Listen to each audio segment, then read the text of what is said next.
his first, but his position in the court, despite his position in the court, Vekad is simply. What comes first is the strong smell of tannin, followed by the odor of meat. He obviously has no trouble combining his business with his personal life. Nothing surprising here. Bare skins covers the floors and walls, serving as modest decoration. I don't know if it's bad taste on the part of the hunter or if it's his way of storing his things, but I must admit that being surrounded by dead animals is not the most reassuring.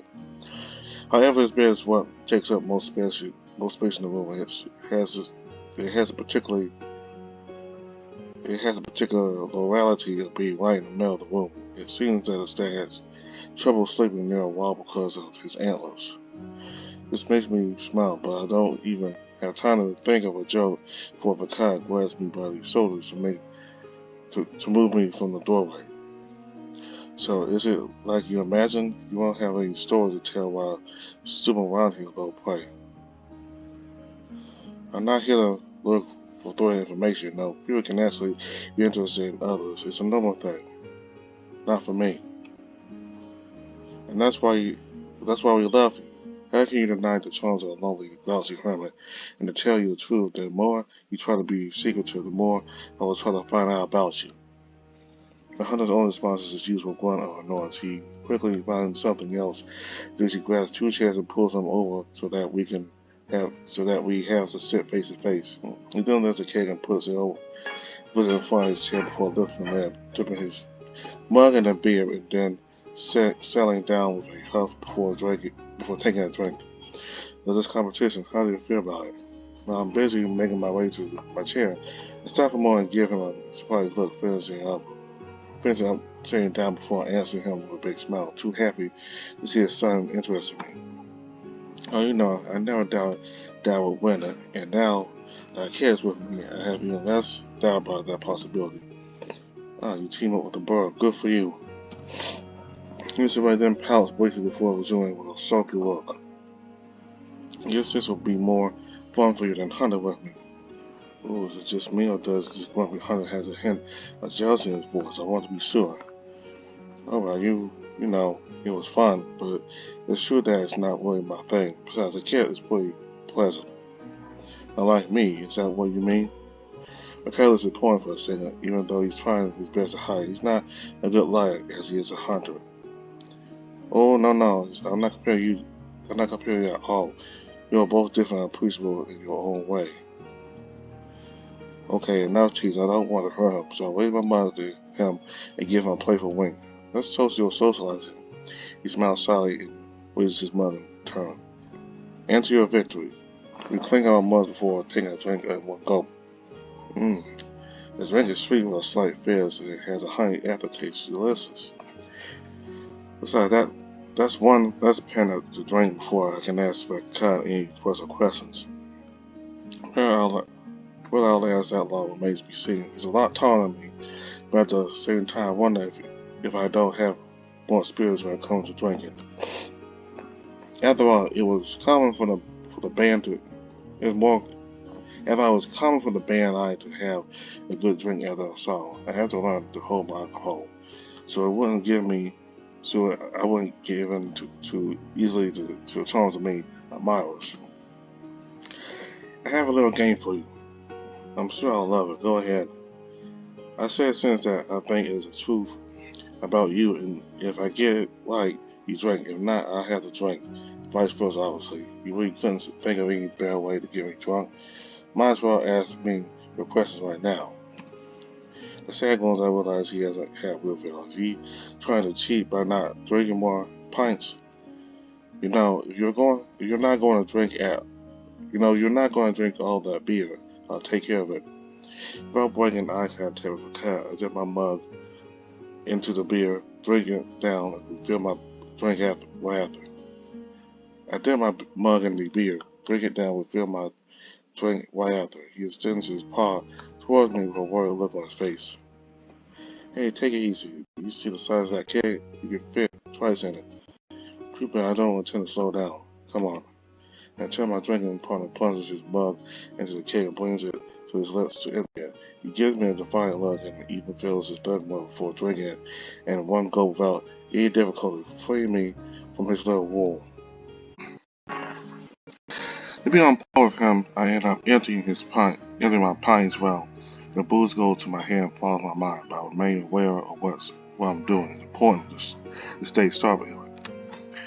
Well, let's get started. We'll take it slow, since we already pretty loaded. One sip of truth. Put my mug down and scratch my chin. This is how I'm pretending to think. But the truth is, I know exactly what stage I'm going to aim for. Appreciate my presence. Really? Hey, no cheating. Vekad looks up at the ceiling, hesitates for a moment before picking up his pint and taking a sip, grumbling afterwards as if he thinks about what he might ask. I smile briefly and lean in, making eyes at him. It's very sweet of you. Hey, don't force it. I'm already nice enough to play this shit with you. And that out little laugh, he looks away with an embarrassed look before speaking again, more sure of himself this time. You always screwed a guy. Faced with this blunt statement, I wiped my eyes, then nodded before taking it myself. The heat is getting more and more stifling, making me blink as I realize my vision is getting slightly blurry. Oh, this beer is stronger than I thought. It's not like I'm hiding from that fact, but let's say it counts as a truth. I want to reward you for being so formal. Let's see. Since you don't mind discussing this kind of topic, I'm sure you prefer to do it doggy style. I managed to wing a faint shudder out of Vekad, who seems as affected by the alcohol as I am. He shakes his head from left to right. It's supposed to be a drink again. Damn, I thought he would be easier to read than that. As for him, he doesn't hesitate long before finding a new phrase for our little game. You're attracted to me. I nearly choked into the awareness of alcohol is added the blush of embarrassment as I tried to drink one more time. The stag grabs my wrist. Do it. What are you afraid of? He has desire in his eyes. He looks like he's going to eat me alive and make love with me right there and there, either one or the other. In both cases, I don't intend to let him take the initiative. I want to show him that I'm not just a prey. So I put down my mug and stand up before suggestively moving towards him, reaching out to run a finger under his chin to get him to look up at me. It's nice to feel taller than him for once. He loses his eyes in me. He loses his eyes in mine as I slowly slide down, astride his lap. His gaze intensifies. Damn, he really wants me. His warm breath escapes from his lips to flow against mine, and as I move in for a kiss while sliding my paws under his shoulders to hold on tight. He has no hesitation, caresses my hips before pulling me close to him. Our crotches rub against each other, and I can feel him getting hard under his clothes. Vekad tilts his head slightly to the side and pushes his lips out against mine so that our muzzles interlock in a deep kiss. I can feel that he doesn't have much experience with his tongue control, so our kiss is a bit chaotic. That only makes me more excited. He's wild, I like that. One of his paws slides over my ass to grab it firmly, causing me to let out a little squeak that is quickly muffled by his tongue. His other paw slides under my towel to come wildly, ruffling my belly hair. It's rather pleasant despite its roughness, and I can feel myself quickly getting hard thanks to this foreplay.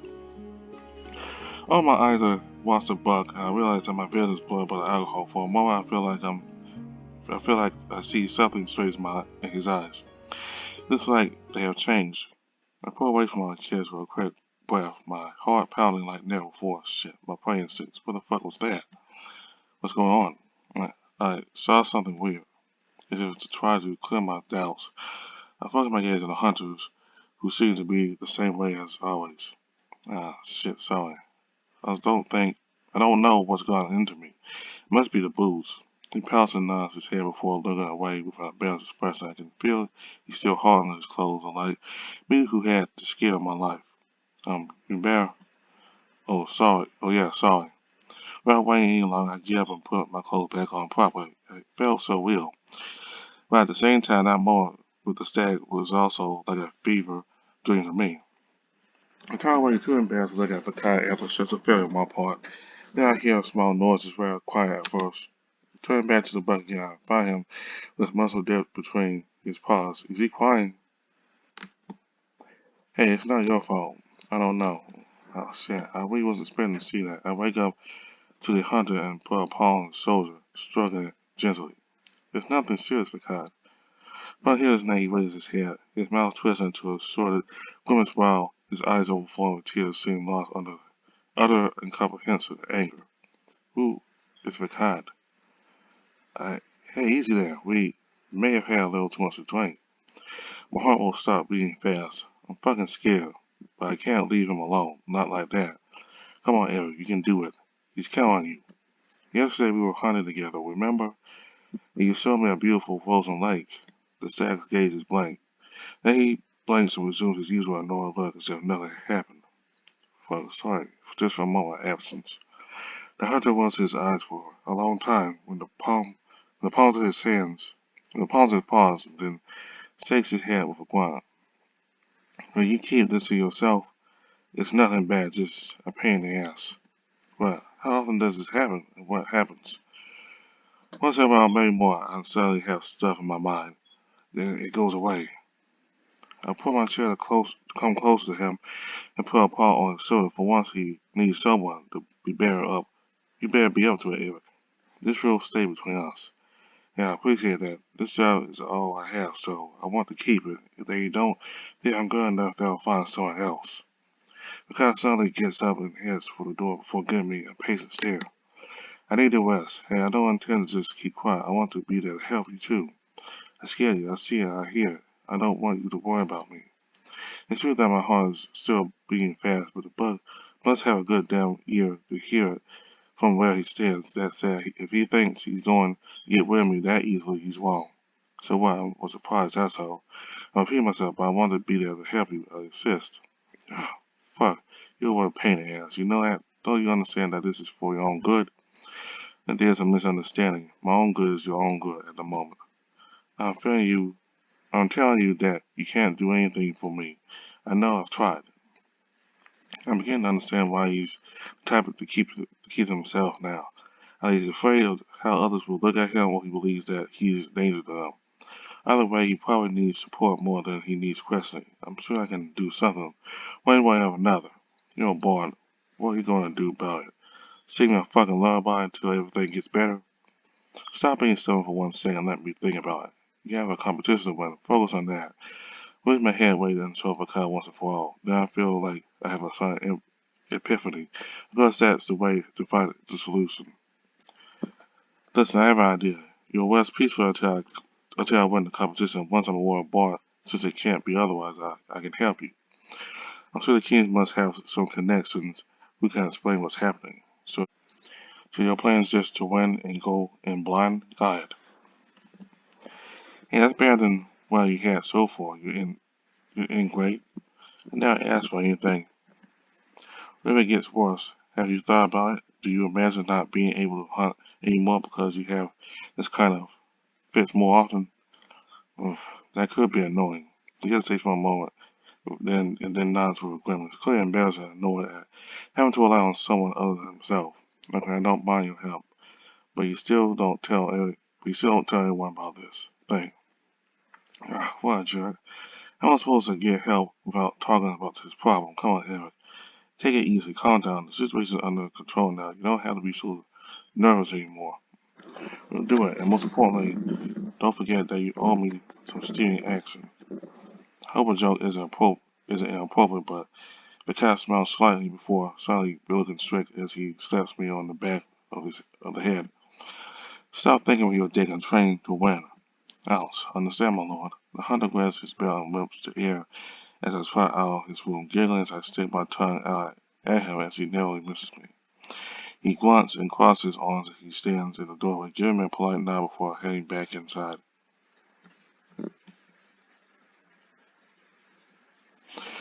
I'm not sure how I should take all of this. He clearly has a strange way of appreciation for someone, but he proved to me that he is capable of many different emotions today. Maybe he's worth it after all. Well, a woman sounds to me like someone else is humming from this room.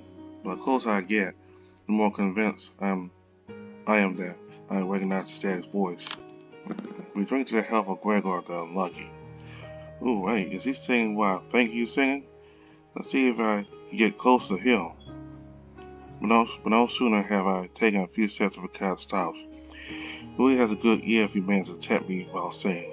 Finally, I can hear the hunter's long sigh as he opens the door and gives me a quizzical look before shifting to let me pass. Don't just stand there again. Oh, we're moving from rejection to invitation. That's one small step for Mr. Grumpy Horns, one giant leap for mankind. So I go ahead and sit on his bed without asking his permission. Thank you very much, dear friend. You have a very nice singing voice, you know, a little hoarse, but appreciable.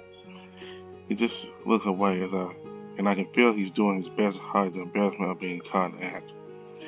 I wasn't singing, I was talking to myself. Well, you should talk to yourself more often. It's nice. If you keep bugging me about this, I'm going to be forced not to tell you what I heard.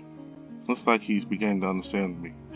He knows how much I love juicy gossip, but I'm trying to look as cute as possible while batting my eyelashes.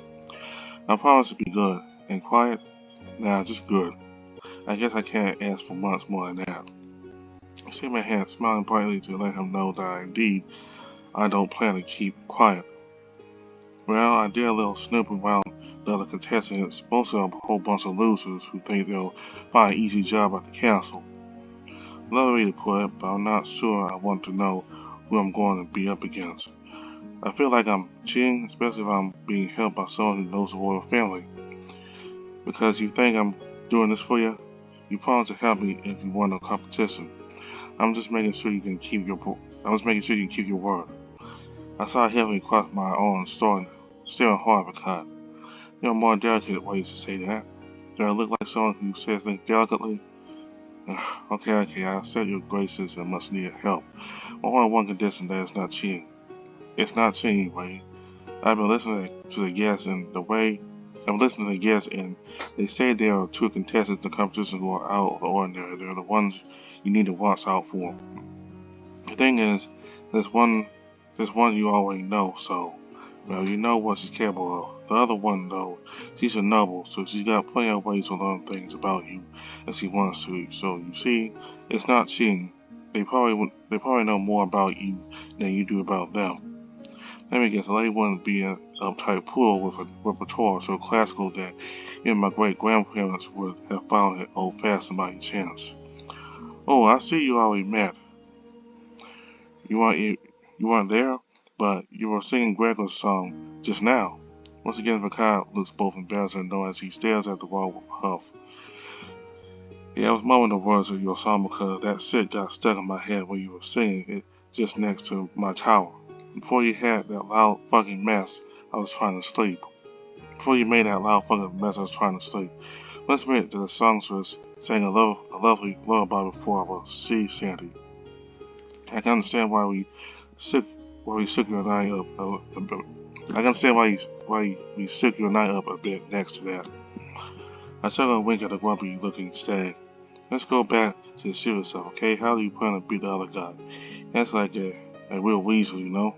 Oh yes, if anyone has a completely evolved out of his animal state, it must be Sven. He's completely the weasel indeed. But I shouldn't say more at this point. I want to do more than speculate. I need proof of the cheating. I have to trick the bastard somehow because accusing him lightly won't do me any good.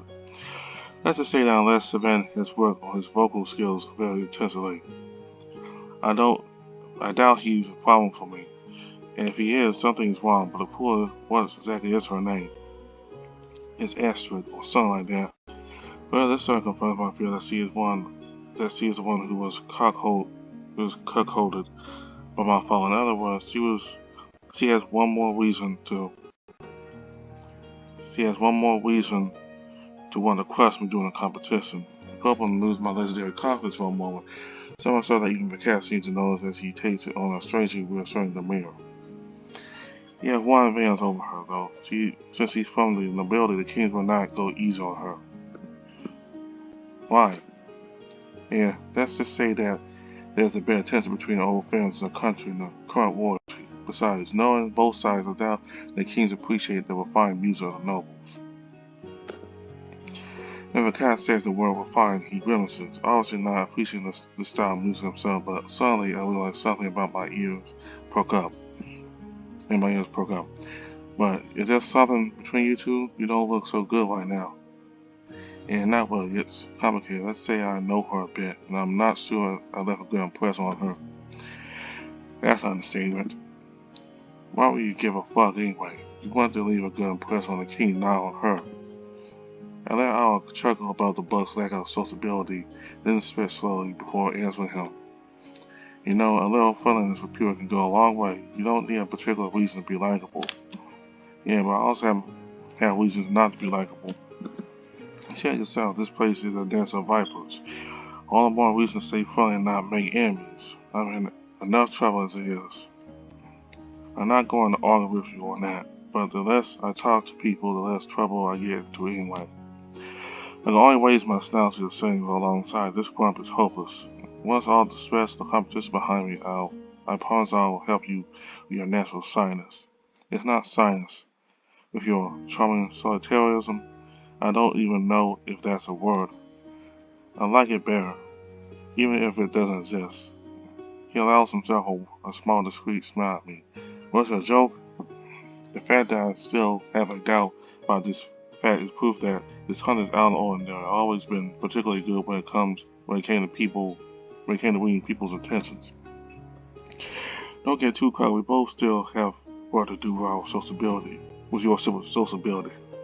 and you have a competition to win. And a small detail.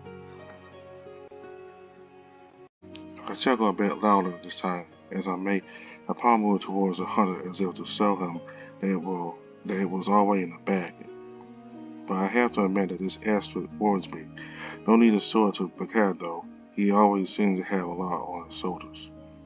Hope you will come hear me sing. I know you don't like crowded places, but shut up, I'll find a high spot to listen. I can't even smile because I'm so surprised that he's willing to come despite his constraints. I find that really sweet of him. You don't have to force yourself to come, you know. So me being there, well, that can help you keep your voice in a good state, right? You can always imagine you're talking to me while singing. I'd be pretty fucking mad if you lost your voice when it matters. Once again, he barely contains a smile as he crosses his arms to look serious. Looks like somebody's getting bad humor. Keep it up and soon I'll be able to employ you as a comedian in my future band. Vekad chuckles one last time and walks to the door to open it before waving me out. All right now, I've had my fill of rabbit for today. Not so fast, dear. I just want to make sure everything's okay. So, have you had any more fits since yesterday? None of your business. He grunts and makes a move of the head towards the exit to show his impatience. When he sees me walking very slowly and ready to retaliate, he doesn't hesitate to grab me by the shoulders and push me out. Hey, really lovely, Dick. The door slams in front of my mouth, I sigh heavily, letting my ears fall slightly to the side. Jerk.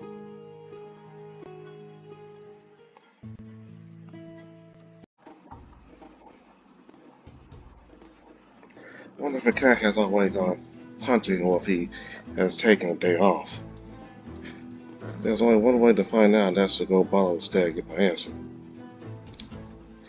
The door to the tower is closed as usual, so I come knocking on it, imagining what face he'll make when he sees me. Probably his usual jaded look.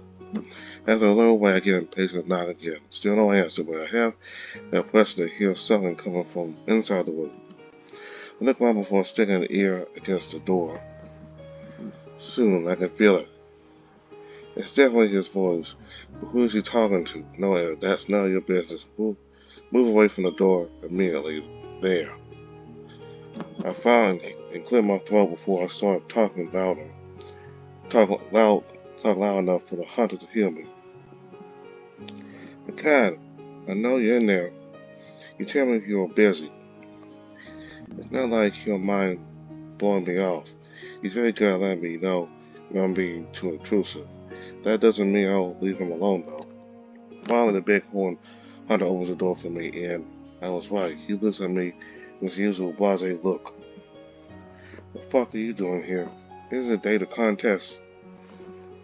Rather than answer his question directly, I glanced behind Vekad to realize that there is absolutely no one in his room but him.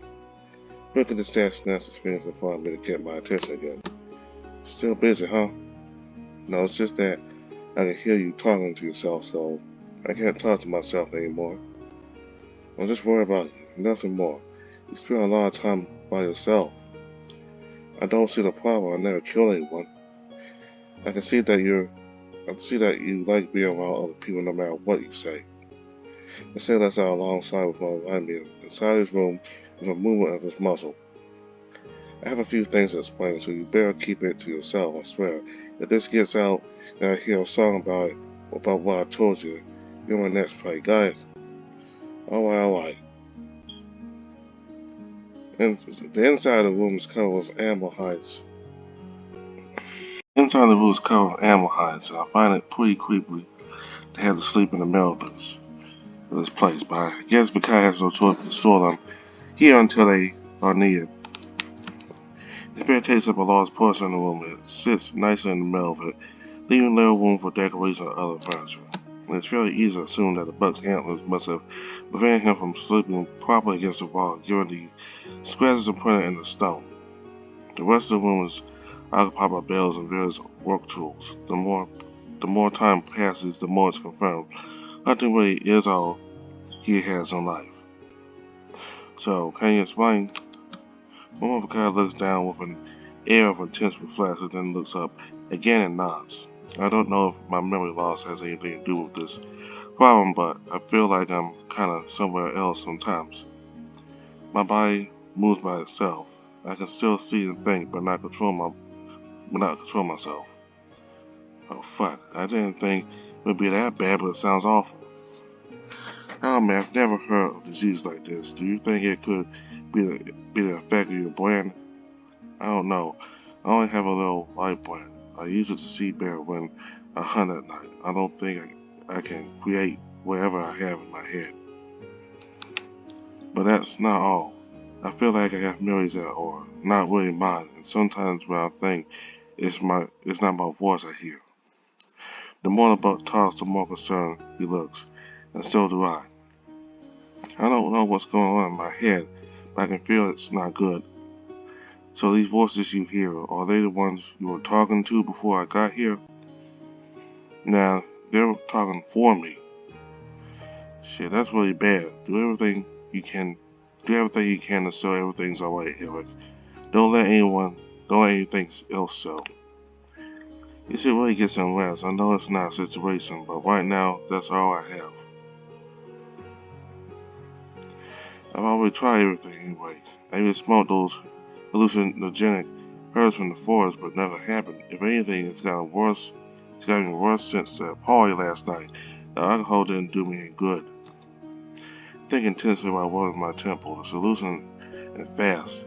Who has the most resources and is able to help us here? The kings and NeveN. That's the most obvious answer right now. Do you ask the kings for help? You're the royal hunter. They owe you that much. What did I say about telling anyone? For fuck's sake. If the kings know about this, I could lose everything. Why would they trust someone who's losing his mind? You're pushing my ideas aside before you even given it a chance. You're afraid of the king's reaction. There must be something we can do with NeveN. You seem to be understanding.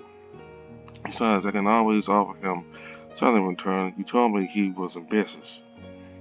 If you don't win this competition, why will you stay here? No offense, but I'm not going to bet everything on you.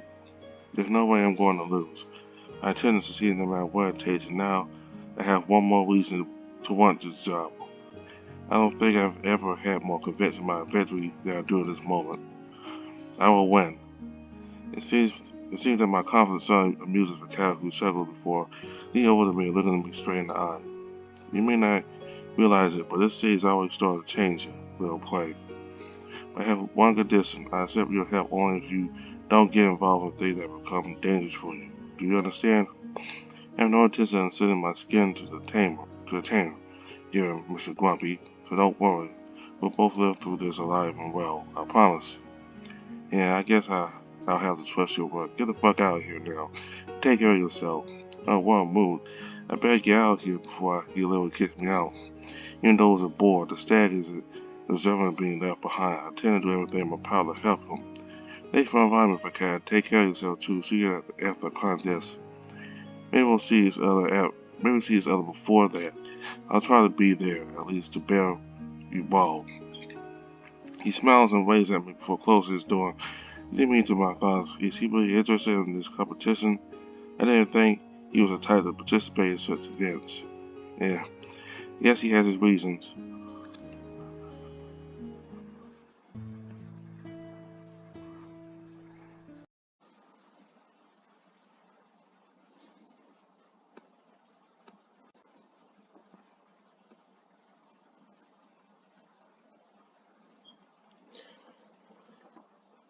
My mind is foggy, and it's like I'm swimming, swept away by my sleep. Then I emerge violently, suddenly, catching my breath as if I were drowning. Fuck. Even breathing is difficult. What's happening to me? My whole body hurts. I look around, but my vision is blurry. Then I try to rub my eyes to see better, but metallic ringing sounds in my ears as if I feel I am being held back. Is that a chain? Seeing my hands, I tried to remember the day before. The contest. How did the contest go? My pains awakened before my memory. I grit my teeth, grimacing as I try to hold on. Once the pain is over, I raise my voice in the hope that someone will hear me and guide me. Is anyone there? I'm awake. Please explain what's going on. A deep voice echoes from the other side of the room. Yeah, I'm here. The king should be here in a moment.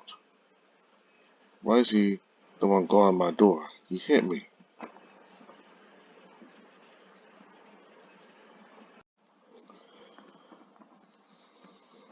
Well, if I have to choose between bringing him in to ask him for an explanation or waiting for the king to arrive, I would still prefer the second solution.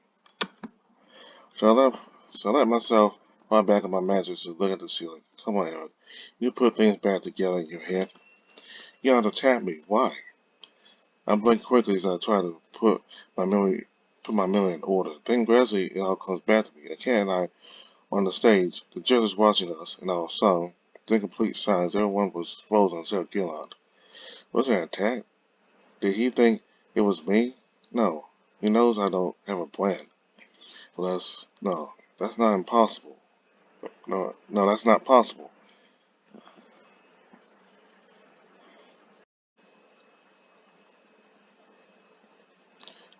No, that's not possible.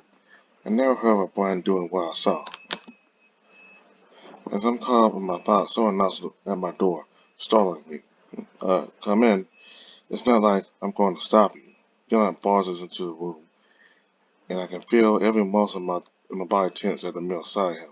I do my best not to meet his eyes as he enters, followed by King's Lust and Aeon. The layers all smiles as he pulls a chair so he can be at my side. Gilland sighs reproachfully, but doesn't dare stop the king from approaching me. It's good that you're awake. It looks like the treatments have taken effect. I told you I still haven't lost my touch. The bear smiles, giving his cousin an amused look as he rests his hand on the tiger's shoulder. To be honest, I'm not sure what's happened to me. How did the contest go? Instead of answering my question, Aeon turns to Gion. See, he doesn't even know what happened. There's really nothing to worry about. Give me the keys. The bodyguard complies, even without looking him straight in the eye, I understand that he was doing it against his will. I don't dare question them a second time, but they obviously know more about the situation than I do. While sliding the key into the lock of my handcuffs, the king smiles at me reassuringly. There's been an unfortunate incident. Your brain has awakened, and let's just say that you made quite a strong impression, but not only musically. I thought about my brain's awakening. I knew it was a possibility, but not like that. No, it's not possible. A bear king holds back a laugh past his tiger's shoulder, giving him a disapproving look. And look at him, he can barely stand, so spare him you. I'm only trying to relax him. I won't relax until I know exactly what happened. My tone was a bit too blunt concerning the look on their face. I have to say, I tend to forget that I'm talking to the kings when they're being so informal with me. And before I even have a chance to apologize, Ian's heavy hands lands on my shoulder. I can understand your concerns. Good thing you're taking this seriously, because what happened is historic. But the contest, who won it? Two kings exchanged a half amused, half disconcerted look.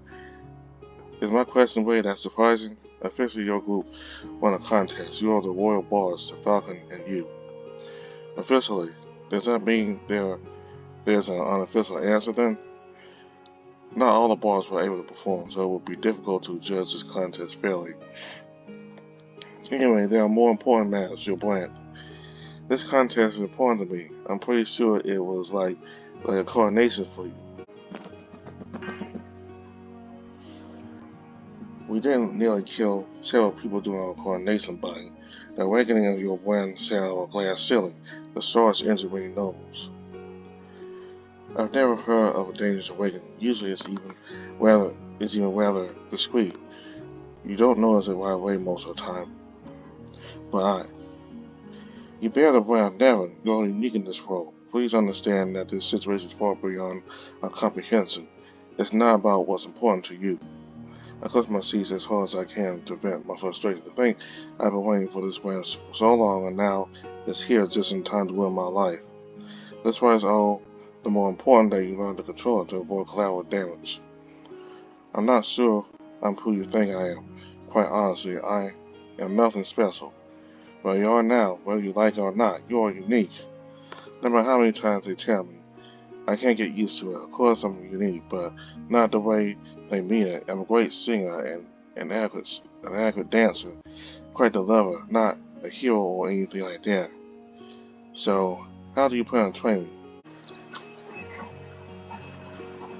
The Church of 12 will take care of the training. They have our trust as far as their ability to train brand bearers is concerned. The bearer's hesitation does not reassure me. Far from it. But I don't intend to give up just yet. Soon you have a character, Eric. Alright, but let's say I agree to do what you want of me after man's return. The tiger doesn't hide his amusement and lets out a laugh as he turns back to his husband. Ah, yes, a man. Do you hear that, Lus? Yes, I heard. You got balls like that. I like it. Make your claims. You better be reasonable. I want to earn my place as a royal bard. You and your companion will soon have the opportunity to prove your talents. Maybe on his birthday we'll begin with festivities, so we are counting on you both to perform well in front of the people of Phosphate. At least it looks like they haven't completely forgotten that I'm a bard first and foremost. Are those all your demands? As I'm about to answer Anne, something pops into my head. Vekad. Well, I was also wondering if, well, let's say, I have a friend who has a peculiar disease, which can't be cured by a brand. Is it possible to, I don't know, maybe talk to a sage or a healer, for example? To be honest, I have no idea where to start my investigation. If the stash problem was easy to heal, it would probably be in perfect shape by now. I doubt a healer would change anything about his condition, but I have to start somewhere. So your request seems fair to me. I guess we can grant you that. What do you think, Lus? It seems reasonable to me. Then it's a deal. You'll just have to meet Master Ellery, our Master Librarian. If anyone here has the knowledge you need, it's him. Before the tiger has time to shake my hand, someone knocks at my door once again. Gillian opens it and lets an elderly and soberly dressed Fennec, followed by Vekad, who is forced to bend slightly to get through the door. Strangely, the panther and the stag exchange a hard look for a brief moment, but the Fennec positions herself between the two while addressing the kings. Please forgive me for the delay, my lords. It has been a more eventful day than expected. May I give you my report? The tiger nods. He taps on the shoulder. I think we assisted enough with this fella, Simi. He doesn't need another lecture. Let's discuss this in our quarters. All these fine people start to leave the room, but Vekad steps in front of Aeon. He salutes him with a quick bow.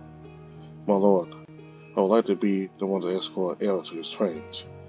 It's not astonishing to see the hunter being so polite, but also to hear him say that he wants to take care of me. Gillian is the most qualified for this mission. You accompany him. Gillian is here to protect the royal family. We can't leave you undefended. I can handle the rabbit. I have rarely seen you so persistent, Vekad. Is there something we should know? The sage hesitates for a moment as he gives me a brief glance. I sense that he is important. Call it an instinct, if you want.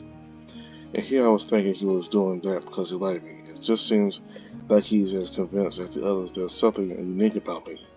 But he's wrong too, I think. If I have any say in the matter, I think it's a good idea for Vekad to accompany me.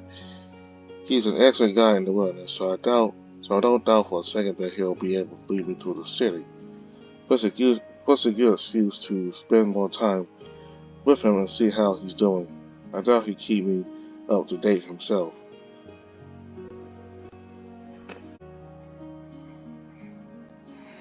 Vekad doesn't compare to Gillian when it comes to a fight, but he might do the job. I suppose we can grant him this mission. He's always been trustworthy. There's no reason for that to change, is that right? The bear shoots a knowing look at Vekad, who nods without hesitation. Oh, guide Eric properly, my kings. Good. It's a time for us to return to our duties, and the gods alone know how much there is to do. The tide greets us with a cheerful look while Lust does the same, but with a more stern expression. Then we walk out of the room for good this time. Meanwhile, Vekad sighs heavily as he sails against the nearest wall. That was far too easy. I guess they're too busy to ask questions. Adair is acting really strangely. He looks worried, and that's hardly his style. I gently lay on the edge of my bed, pushing the chains away, not sure where to start. You know what? I want to see what this brand looks like. I get up and walk over to my dresser, rummaging in there for a moment to pull out a pocket mirror. Then I head towards the large mirror setup in the room. Before you look at yourself, you should know it's gonna beat you up real bad. What do you mean? I don't have time to get Vekad's answer before I see myself in the mirror. My left eye completely encircled by a bruise. Why can't I feel it? Let's heal you. Well, he did his best. I quickly take off my top to see that a good portion of my torso is covered with bruises that turn black in some places. Did Gillian do all this to me? Yeah, he can't control himself. He absorbs too much at once. It's his brain that works like that. But I told him to stay away from you for a while anyway. So that explains why the panther was still outside of my door. You did the right thing. It's his brain's fault. I can hardly blame him, but I have to get over the aggression, that's all. I don't know how long it will take. Yeah, I understand, but now you don't have to be afraid anymore. The stag straightens up and approaches me, then grabs my shoulder to turn me around. He then takes the pocket mirror and puts it in front of me so I can see the reflection of my back in the big mirror. Numerous circles intertwining with each other run across my bruises if unaffected by the injuries. Sometimes they seem to move by themselves if I don't look at them for a few seconds. My brain, it's huge, almost as big as the knots.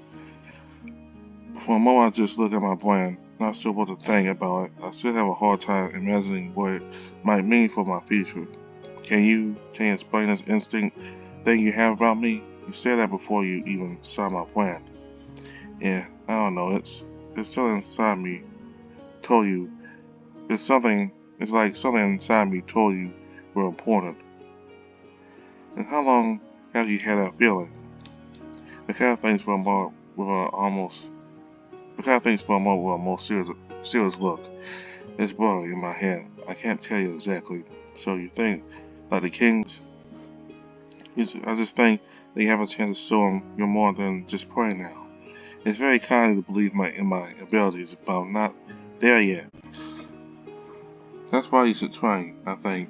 You won't be free to be who you want to be without knowing your plan. I didn't expect to hear you say that. I even expected you to encourage me to run you to the woods with you. I winked playfully at the stag who raised his eyes to the ceiling. It would be stupid and dangerous to ask you that. Oh, you didn't say you didn't like the idea. Something to tell me, Mr. Grumpy Horns. Hey, if you keep this up, I swear I'll take you into the forest at night and leave you alone.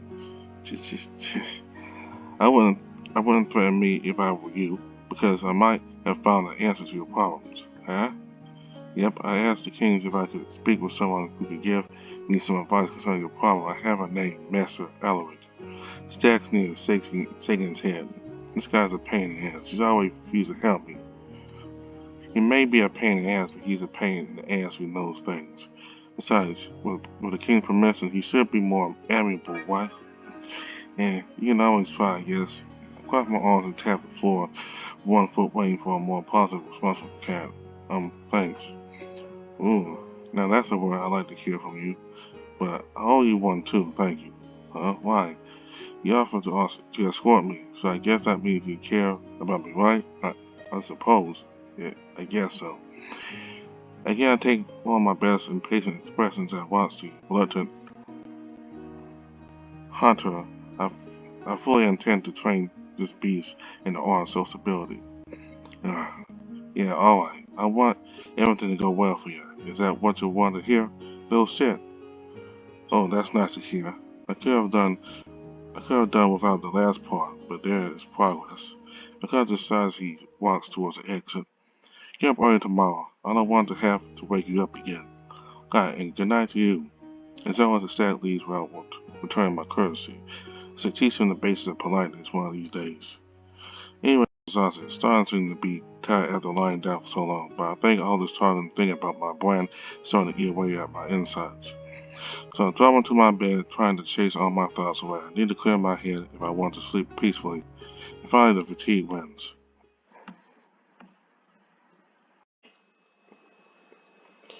Well, no, I struggle with my waking thoughts. Will it really hurt me to stay in bed a few minutes longer?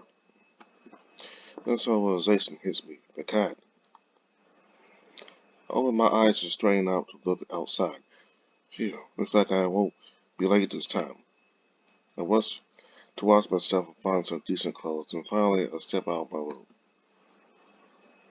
The hunter is leaning against the wall beside my door, silently cleaning the gap in one of his hooves with the tip of his knife. Now look who's right on time. That's the first. He chuckles as he puts his hoof back on the towel, seemingly proud of his little dig. Haha, and I see you're learning to practice humor, but you still have a long way to go. He smiles at me and slaps me lightly on the head as I chuckle back. Hey, that wasn't necessary. It's not fair. You're too tall for me to slap your head. You talk too much as usual. Let's go. Vekad takes the lead in a hurry, and I follow him as best I can. He seems to be in a particularly cheerful mood today, which is a good sign for his health. I was wondering, did you make this knife? Yeah, why? In no particular. But what's it made of? Polar bear. I hunted myself. A few eyes turned to me when we passed some nobles at the bend of a corridor. Then they were more insistent than usual. Stay focused on your conversation. No time to worry about the curious. Oh, I didn't know there were any around. That's because there aren't any around here. Some trainers will bring it to the camel for a winter fight.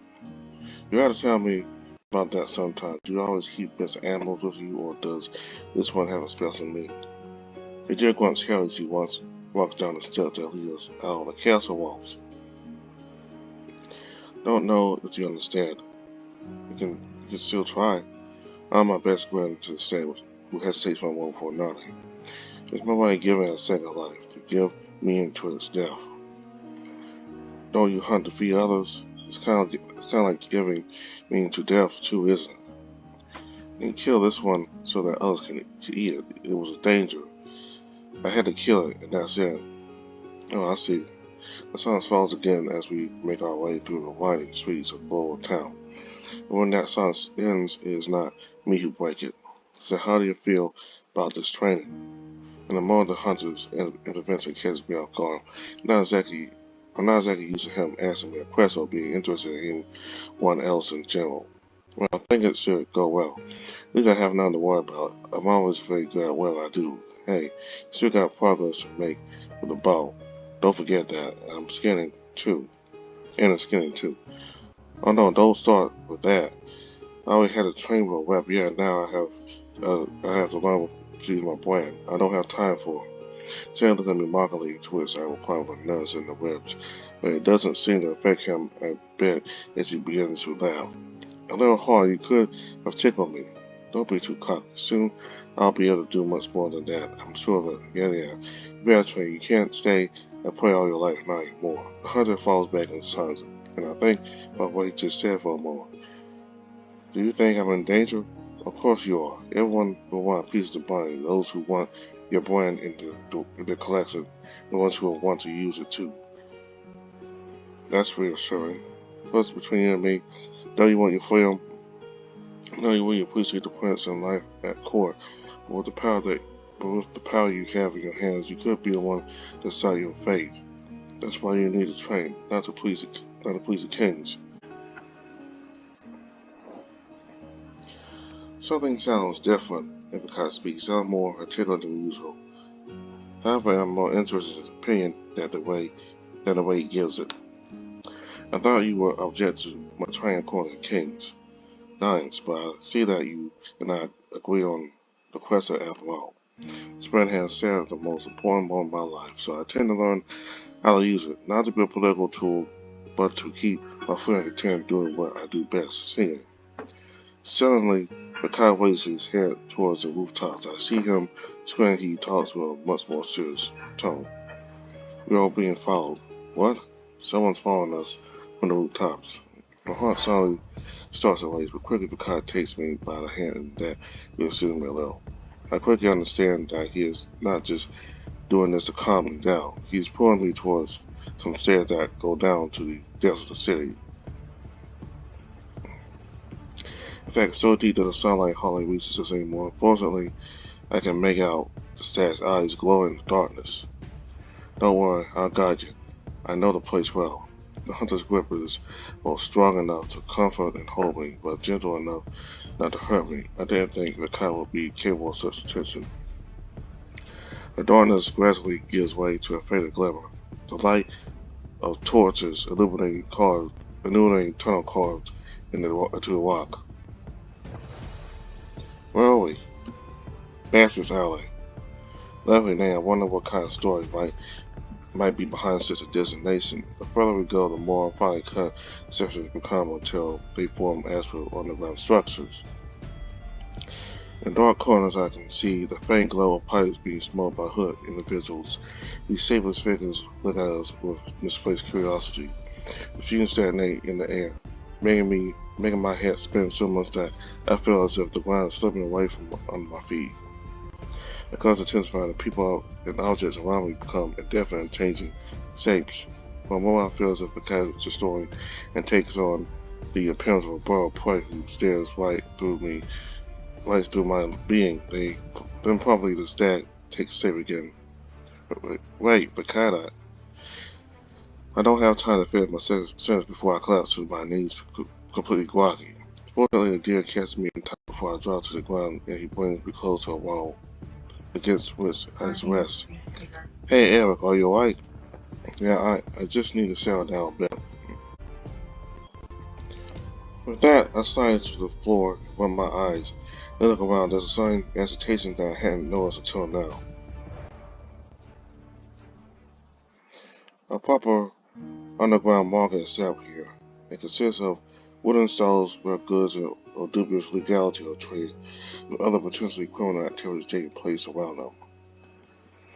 In one corner, I see several Africans surrounding the two fighting roosters while shouting at the top of their lungs. Nothing I'm unfamiliar with, but I didn't expect to see that here, in the belly of the Frost Fang.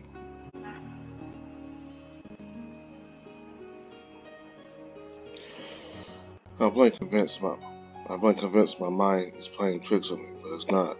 The two animals literally tear each other apart with blades that have been placed against their spurs.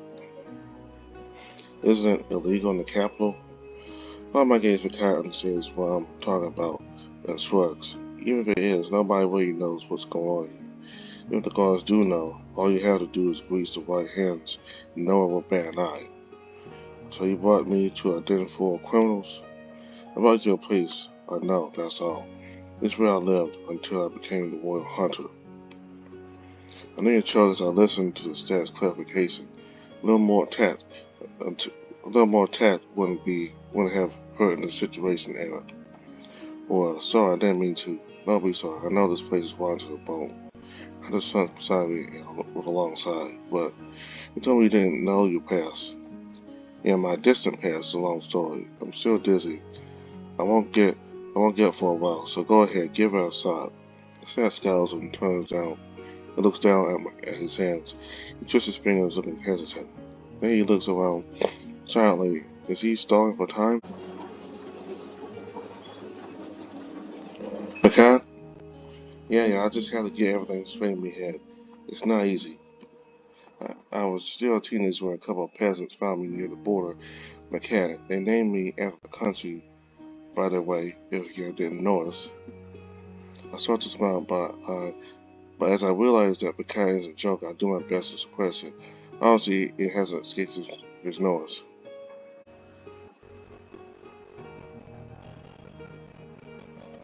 Anyway, I stayed with him for a few months. I didn't know language. I was having trouble learning.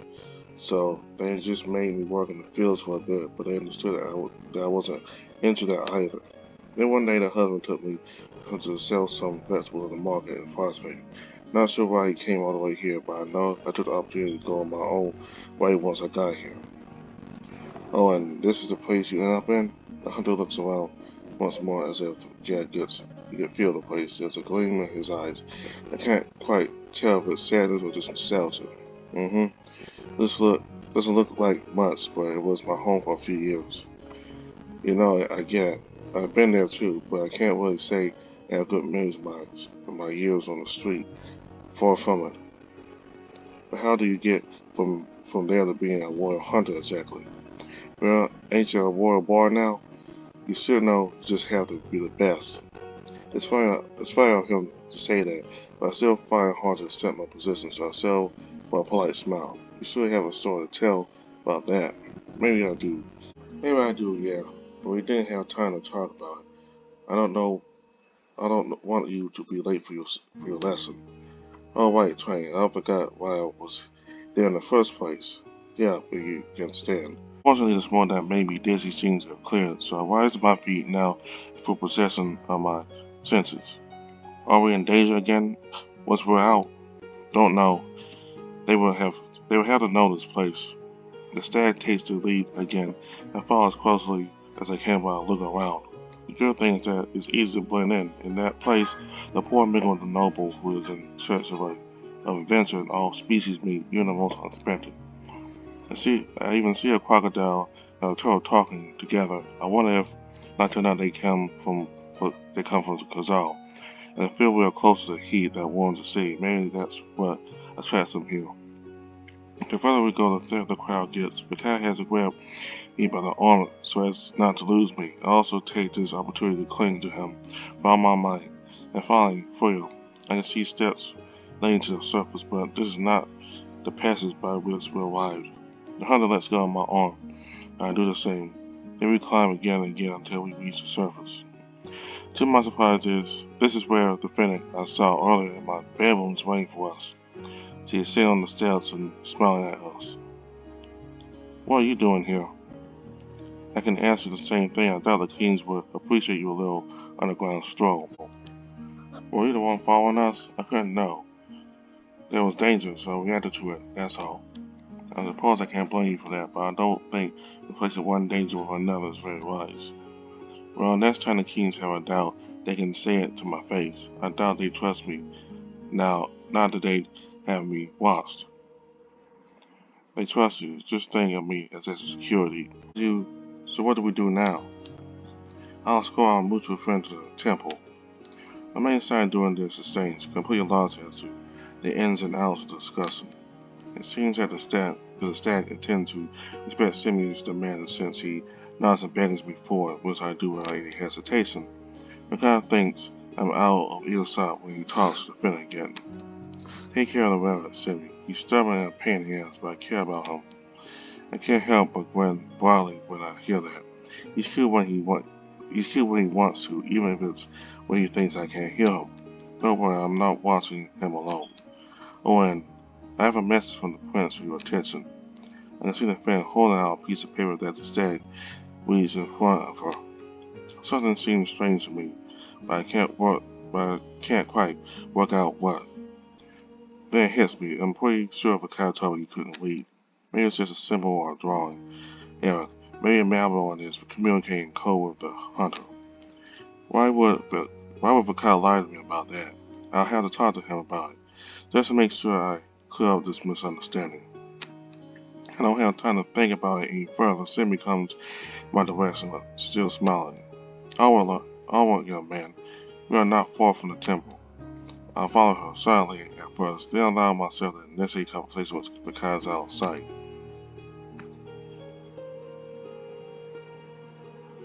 Did you tell the truth? Did you tell the truth about why the kings are having us followed? Of course. The fan paused for a moment before taking on a more serious expression. You and Vekad shouldn't take this personally. The kings aren't the type to take bets and hope the odds are in their favor. They do everything to make sure that all goes well. We're here to make sure no one messes with you. Could that really happen? I'd be lying to you if I told you it couldn't. There are many who will want to kill or capture you once they know what power you have in your hands. You're only settled at the idea. She seems as convinced that I'm in danger. For a moment I ask myself the question, is it still living to live in constant fear? However, just as I'm about to ask her more questions about my future, I see a temple ahead. It looks like I will have to wait to get more answers. Once in my room, I sit down on my bed to take a breath. Then something pops in my head. Vekad can read. He told me he didn't know, and yet I stand up, ignoring my fatigue. Then I pace around as as far as I can. Should I ignore the doubts that arise in my mind? No, Eric. It will eat you up. And every time you run to him, you will doubt even more. You should deal with it right now. Not delay, I open my door and head straight for the hunter's tower under the increasingly curious looks of the nobles. It seems I have to get used to it. I knock on his door and he soon opens it for me, watching me in surprise. Didn't expect to see you anytime soon. I love surprise visits. The stag steps to let me in and closes behind me. I feel like it weeps more than usual in there, so he probably brought in the carcasses very recently. I can see, or rather, I can smell why his tower is a bit isolated now. So, how did it go? Not particularly well, but that's not why I'm here. I have something to tell you. Vekad is clearly getting impatient as he crosses his arms and the insistent look settling into his eyes. I take a long breath before speaking as quickly as I can, as if I were afraid to say what I have to say. This morning you received a message from Malborn. You read it, and you told me you couldn't read. I remember that very well. At first I seemed to read hesitation and anxiety to be expressed and answers me. I can read a few words, but that's it. That's what I meant when I said I can't read. I crossed paths with a lot of liars in my life. Some lie to save their own skin, others to boost about their performance in bed. There are those who lie for money. I know what lying looks like. I've been practicing it a little too often for my taste. And despite Vekad's initial hesitation, I can't detect the slightest hint of dissimulation in his words and expressions. The thing about it is absurd. Why should I doubt what he tells me? And he who seems to hate nobles in their court and treats so much, he wouldn't play that game. He is a simple being in the pure sense of the word, a hunter who lives off what nature is willing to give him. And yet, I have an inch in the back of my mind, not really a doubt, just a feeling of uneasiness. Come on, Eric, get a grip. Oh, alright, I wish you had clarified it. It would have saved me some worry, but what did the message say? If it's not a state secret, of course. The stag smiled, shaking his head. He is all of a sudden completely relaxed. There's no sign of embarrassment in him. It looks like you're wrong about him, Eric. How insecure is, huh? You're going to stick your nose into a nasty story one of these days. Well, it's my job to find tales to tell. I'm not going to write any songs or stay nice and quiet. Yeah, I guess, but it's nothing serious. If that helps you, well, at least nothing serious for you. Apparently, the Bacadian diplomats who left after the contest disappeared on their way back home. The prince simply asked me for help in finding them. Oh, do you think that might pose a problem between Frost Fang and Vekad? The hunter nods me alongside. If he sent me to help him, I imagine it's to avoid diplomatic screw-up. But why haven't you left yet then? You don't seem to be in a hurry. Vekad looks away and clears his throat before answering me. Can't really give you any details, but I was asked to wait a bit. By whom, the prince? Dolan says I'm not supposed to tell you more. Oh, so it really does involve state secrets. Interesting. I put on my most teasing smile as I sit on the stag's band. So you going to describe my wound now? Maybe you still owe me a story after all. Huh? What are you talking about? You told me about how you got to the capital. I want to know how you became who you are today.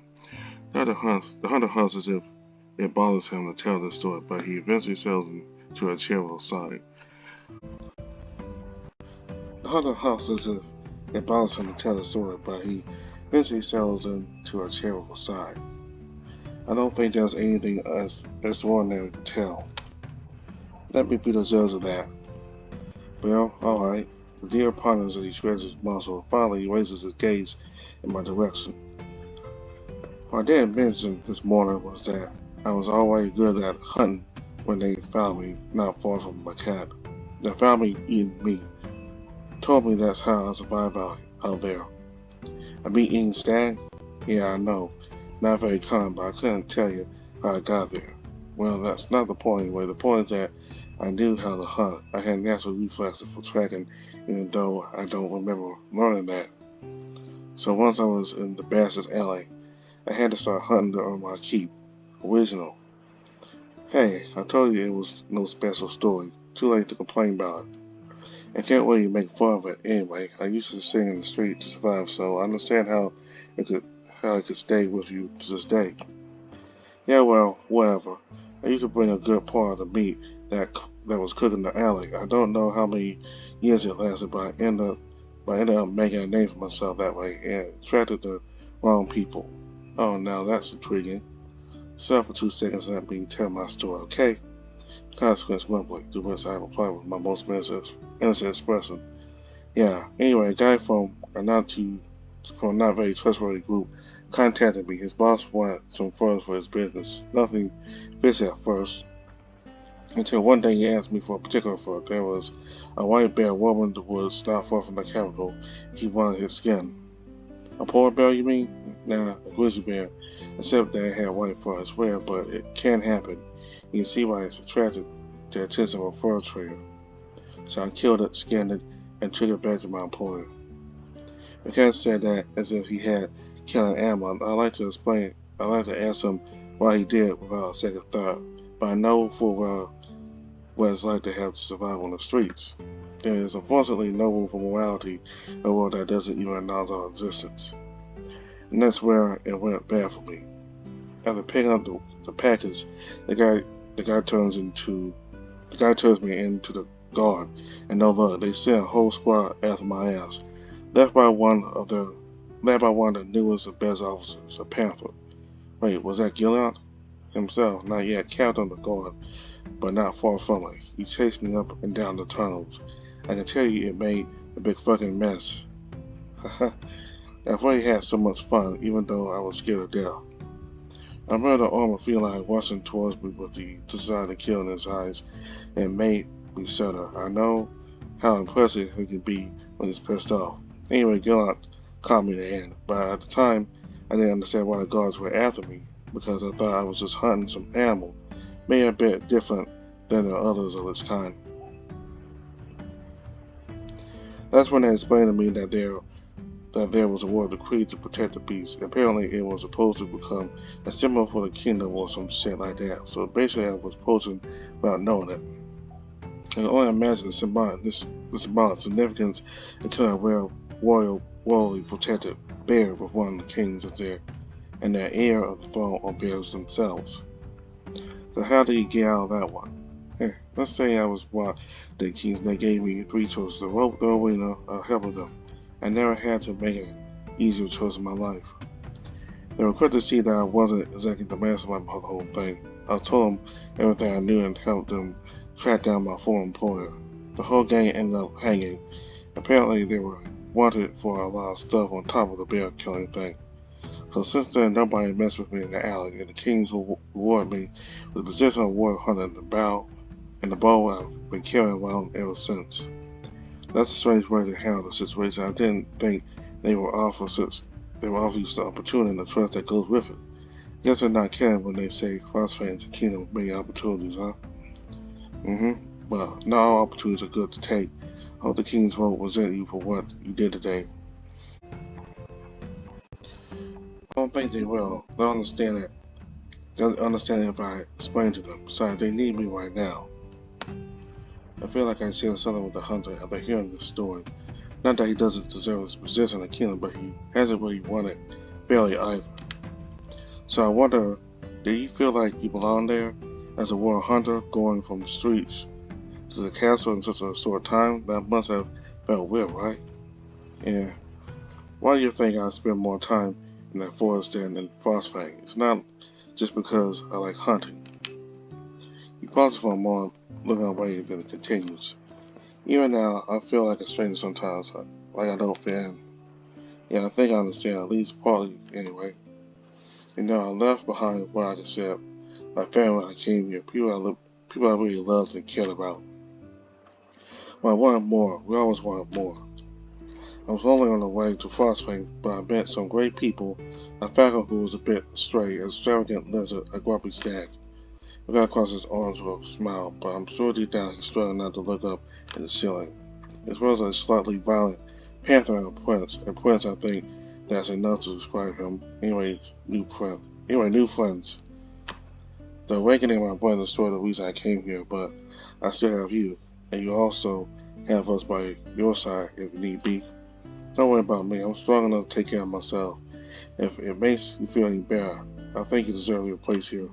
That's nice, but I'll never know for sure. But now that I've won without even facing an answer, Vekad found to hesitate for a moment before he resumed the conversation. I'm no expert on singing, so I don't know what my opinion is worth. But sometimes I sit in the forest and listen to nature's song, the birds, the sound of the wind and the trees. I know it's a bit cheesy, but it speaks to me. When I hear you singing, it speaks to me too. I find it beautiful. Filled with joy, that's just a compliment. Hearing that, I remember why I sing. Wanting to survive a more than thing is a way to open up to others in a way I reach their hearts. Thank you, Vekad. It means a lot to me. I feel like this is the first time I will discuss with the stag. He has never talked so much about himself. You know, I'm glad you're opening up to me like that, and your story is more interesting than you think. I'm not big into my past, so further thinking about what's going to happen next. I can't blame him. I don't feel like dwelling my past life either. My cat's like an interest in my past is fine with me for once. You know how to make others talk about themselves, huh? But I've rarely heard you talk about your life, not in detail anyway. It's strange since you like to talk so much. Fuck. Wait, not only do you talk too fast, you also think too fast. Oh, you know, I thought sad stories were your thing. I don't want to bother you with mine. Maybe you're wrong in your story too. Maybe you're wrong about your story too. Maybe it's more interesting than you think. Trust me, it's not interesting. A smile appears on the hunter's lips and he suddenly looks mischievous. But once I'm the one who can annoy you, so I insist. I say no. Only time my answer sounds more curt than I would have liked, and I see Vekad lose his cheerful expression. I just want to know more about you, that's all. Well, talk about it, okay? We'll talk about it, okay? It's just not a good time. There's a heavy silence, and I look away, a little ashamed of myself for getting myself in front of the deer. What little trust you managed to build between him and yourself, you managed to destroy in an instant, and why? I stand up, sweeping these thoughts out of my head, out of my mind. Sorry it's getting late, I need to rest. No problem, I'm feeling a bit sluggish too. We both stand still, embarrassed by this exchange. Then the stag picks up the conversation. Hope it gets better with your plan. Don't worry about me. I'll master it eventually. I hesitated for a moment before I resumed. No one to leave him on a negative note. I'm glad you're schooling me. It was great to talk with you. Me too, even though I didn't really lead you to the temple. What's important is that you gave me an unforgettable adventure. I laugh and wink at the hunter who smiles again. Victory. Anyway, I don't want to overstay my welcome. So you meet again soon? Yeah. Watch out, you're still just a little prey out here. The stab returns my wing, which makes me feel all weird. I don't know if it's fatigue, but I feel like my mind is floating. Anyway, my bed is calling me, so I leave when I final bow to Vekad and go to my room. On the way I meet Melbourne, heading straight in my direction. Was he looking for me? I was wondering where you were. Oh, now the prince has come to seek me in person. How flattering. I wish it was just a courtesy visit, but it's rather urgent. Tomorrow there is a council meeting to decide what to do with you. I want you to attend. Or, what to do with me? Am I in trouble? No, I don't think so. Not if you're properly prepared anyway. I need you to meet me in my room tomorrow, early in the morning. We'll both make sure everything goes smooth, alright? The prince's insistent look makes me realize that this is not a simple invitation. Maybe he's not doing this entirely for my benefit, but I clearly have an interest in agreeing to come. Alright, tomorrow morning, His Majesty's room. Got it. The bear nods and leaves with a hurried step. So I'll be worried? Probably. Probably. Am I going to worry anyway? Of course not. Everything's going to be fine, Eric. That's what you thought about the contest, right? And look where you are now. Yeah. I finally make it to my room. I walk straight to my bed and then collapse on it, sighing heavily as a bunch of thoughts run through my head. I try to think of everything that's happened since the competition, and that's when I realize I've forgotten something, or rather someone. A cat. Fuck. You must be dying of anguish for days, and you don't even think about him, Eric? I have to see him as soon as possible tomorrow after the council. I hope I'll have time. I'm trying to think of something else, especially the good time I've had in Vekad's company. I feel that he's starting to enjoy my presence. I must say I appreciate his too. But one word comes to mind, one that is important to the hunter, and that resonates strangely within me. Prey. Will I forever remain a prey in the eyes of the world around me? To be continued. Hello everyone. This is where the first chapter of Focus on Vekad ends. We hope you enjoy the beginning of this part of the story. If you want more information about NeveN, feel free to follow us on Twitter. We also have a Discord allowing you to chat among community members. If all you would like to support our project, we also have a Patreon that offers you a series of benefits such as bills 2 weeks in advance, but also unique stories about the characters of NeveN. If you like the VM, please also feel free to rate us on Itch.io. It would help us a lot. Once again, a huge thank you to everyone that's here in a month by Cat's chapter on the council.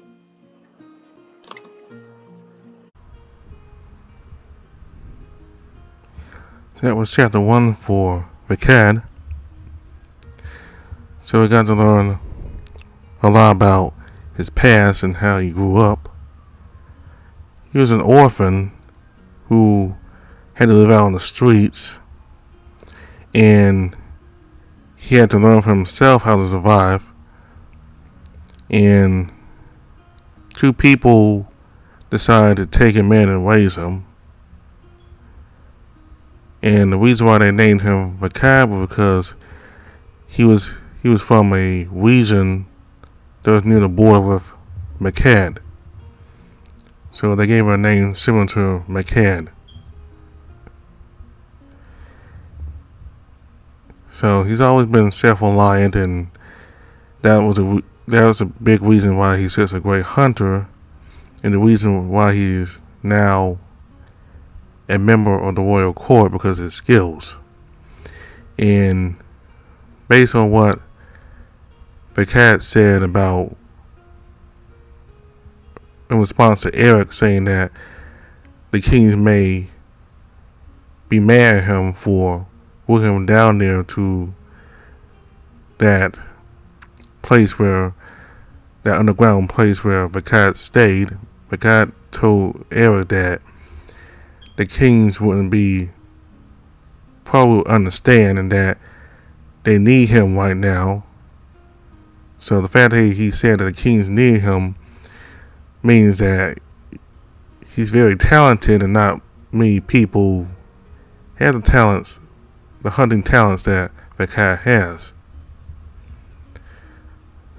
As you know, he goes out and hunts animals and brings the animals to the castle for the people to prepare and cook for the kings.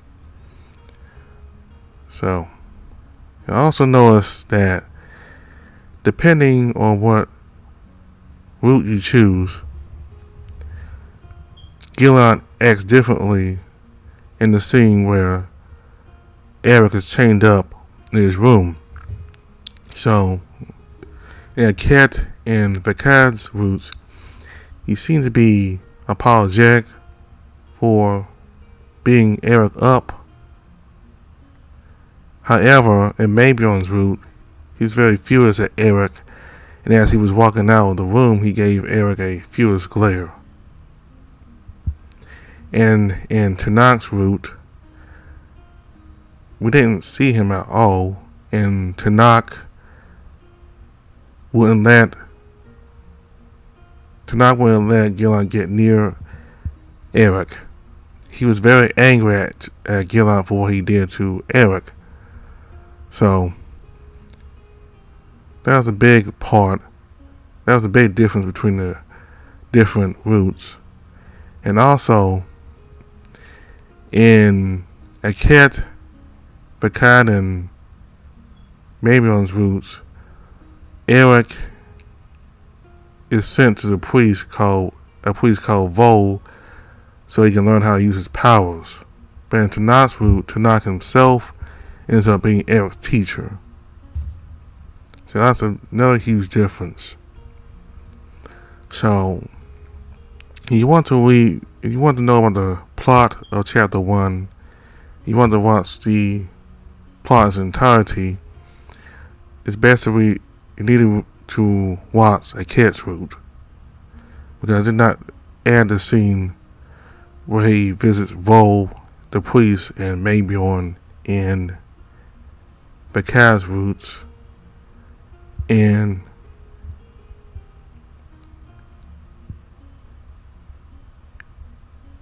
also he wasn't in Vekad's route at all, because Vekad ended up being Eric's teacher, so we wouldn't see that scene at all for Tanak's route.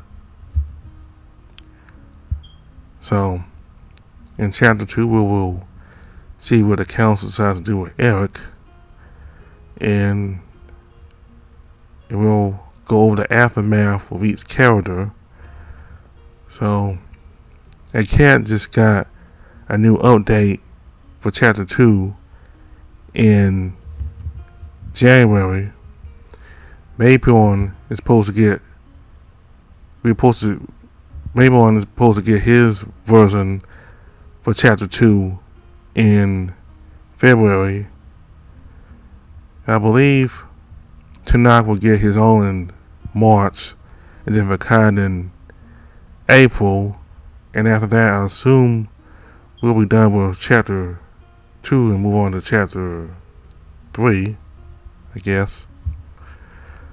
So, one more thing about Eric and Vekad's relationship. Vekad started off being cold towards Eric in the beginning, but as time went by, their relationship gradually improved, and he seems to be a lot closer, more open to Eric now. So as the chapters and the game goes on, hopefully their relationship will grow even closer and develop more. So kind of like relationships like that, where one person starts off cold to the other person, or the other person tries to be friendly with them, but as time goes on, he the person becomes more friendly gradually, and they end up being on good terms. So that's what I like about Vekad's route, because a cat is very friendly. Tanakh is flirty and friendly, and maybe on what is kind of serious, he was pretty friendly towards. Well, I wouldn't say friendly, but he was kind of cordial towards Eric. He wasn't quite as mean as what royalty, right now, like stereotypical royalty, mean and self-centered and arrogant. But he seems to like Eric, and so he seemed to like Eric a lot. So, and I think even King Lust said so himself that Mabion seems to like Eric. He even told Eric himself that Mabion likes him. So that's it for chapter 1. All the information for the game is in the description box below. Thanks for watching, and goodbye.